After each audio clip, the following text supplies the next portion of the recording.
చాణక్య మహాశయుడి యొక్క విగ్రహ స్థాపనలో ఈ కార్యక్రమంలో భాగంగా ఎందుకు అని అంటే కనుక ఈ కార్యక్రమం అనేది రాజనీతికి, అర్థశాస్త్రానికి, అలాగే కుటిల శాస్త్రానికి సంబంధించింది. ఇది ఒక కులానికి, ఒక మతానికి, ఒక వర్గానికో సంబంధించింది కాదు. చాణక్యుడి యొక్క శాస్త్రం. చాణక్యుడు అని అంటే కనుక పట్టుదలకి, పంతానికి, అలాగే అధికారానికి, దర్పానికి, విజయానికి సంకేతం.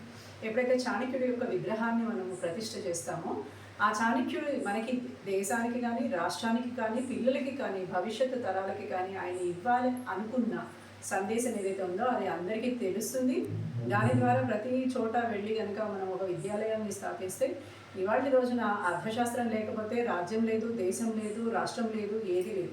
ఏ దేశమైనా కానీ దాని యొక్క ఆర్థిక పరిస్థితుల వల్లనే బాగుపడడం కానీ, కింద పడిపోవడం కానీ జరుగుతూ ఉంటుంది. శ్రీలంకను చూస్తున్నాము, ఆర్థిక పరిస్థితి బాగా లేకపోవడం వల్ల కింద పడిపోయింది. అదే మన దేశము ఆర్థిక పురోగతిని సాధిస్తూ నెమ్మదిగా పైకి వెళ్తుంది. చాణక్య అర్థశాస్త్రాన్ని వాళ్ళు ఫాలో అవుతున్నట్టు మనకు తెలుస్తుంది, మన సెంట్రల్ గవర్నమెంట్ వాళ్ళు.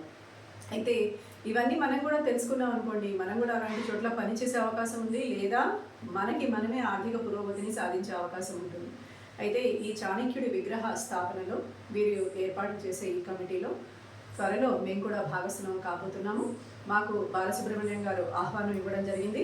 వారి ఆహ్వానాన్ని పూర్తిగా శిరసా వంచి దాన్ని యాక్సెప్ట్ చేస్తున్నాము. యాక్సెప్ట్ చేయడమే కాకుండా త్వరలో దీంట్లో చాలామంది పిల్లలకి, భవిష్యత్తు తరాలకి చాణక్యుడు ఏం చెప్పాలనుకున్నాడు అనేది తెలియజేయాలనే ఉద్దేశంతో దీంట్లోకి రావాలనుకుంటున్నాను.